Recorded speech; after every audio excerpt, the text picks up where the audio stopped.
आणि आता आजच्या एपिसोड मधला शेवटचा परफॉर्मन्स, शेवटचं सादरीकरण घेऊन येत आहे रत्नागिरीहून आई कला मंच. जोरदार टाळ्यांनी स्वागत करूया.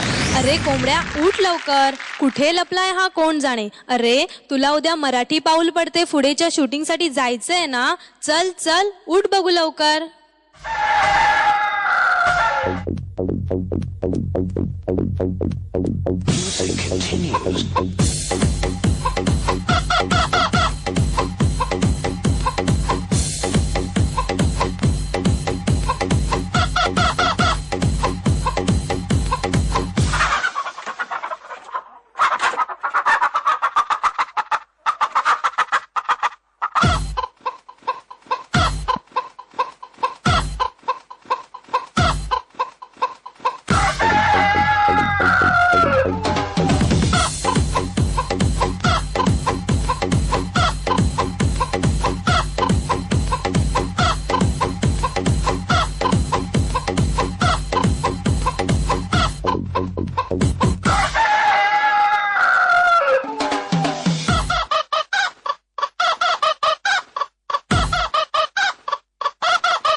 आधी तर मकरंद सरांना आपण विचारूया की कोंबडी म्हणजे केवढी कोंबडी सर, तुम्ही पाहिली आहे का कधी एवढी कोंबडी?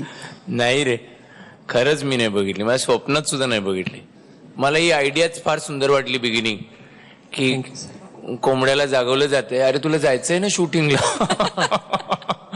कोंबड्याच डायरेक्ट झी मराठी पाऊल पडते पुढेला आला. मला सॉलिडच आवडला एकदमच. वा, खरंच तो जागा झाला तिथेच मजा आली मला. Thank you sir. तुला कुठनं आली कल्पना? सर आमच्या गावी सातेरी देवीचा शिमगोत्सव वगैरे असतो, त्रिपुरारी पौर्णिमा असते, त्यावेळी प्रत्येक जण काहीतरी वेगवेगळं गेटअप करत असतो.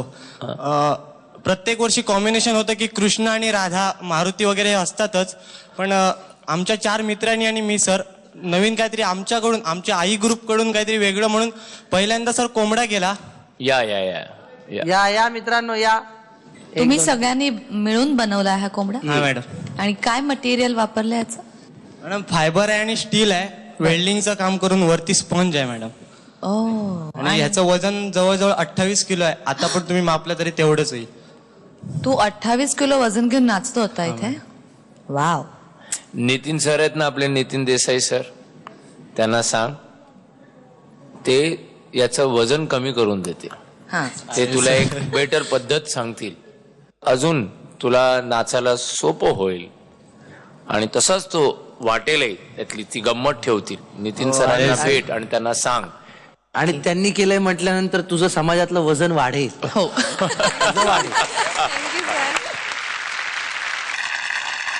याला कला दिग्दर्शक व्हायचं आहे आयुष्यात पुढे आणि हा पार्ट टाइम रिक्षा सुद्धा चालवतो.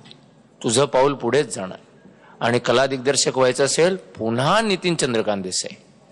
कारण का शिवकालीन जे काही गड झाले बनले गेले सुंदर गड जे हिरोजी इंदुलकरांनी बनवले, मला असं वाटतं आधुनिक काळातला विश्वकर्मा आपला नितीन देसाई आहे.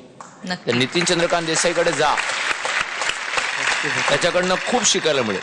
चालेल. आता आपण बघूया तुम्हाला मेडल्स किंवा पदकं किती मिळालेली आहेत.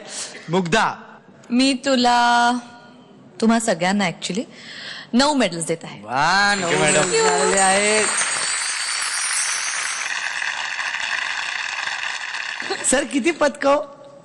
म्हणजे मी बाकीचे बरेचसे रियालिटी शो बघतो ज्याच्यात त्यांना सपोर्ट असतो बाहेरनं. बऱ्याच काही गोष्टींना कॉन्सेप्ट सांगितले जातात, काही कोरिओग्राफर्स असतात. पण या इथे मला असं दिसते की सगळं काही तुझं आहे किंवा तुझ्या मित्रांबरोबरचं आहे. याच्यावर तुमचा हक्क आहे, मालकी हक्क आहे नाही का या डान्सवर. त्यामुळे मी तुला 10 पदकं देणार आहे. वा वा वा, थँक्यू.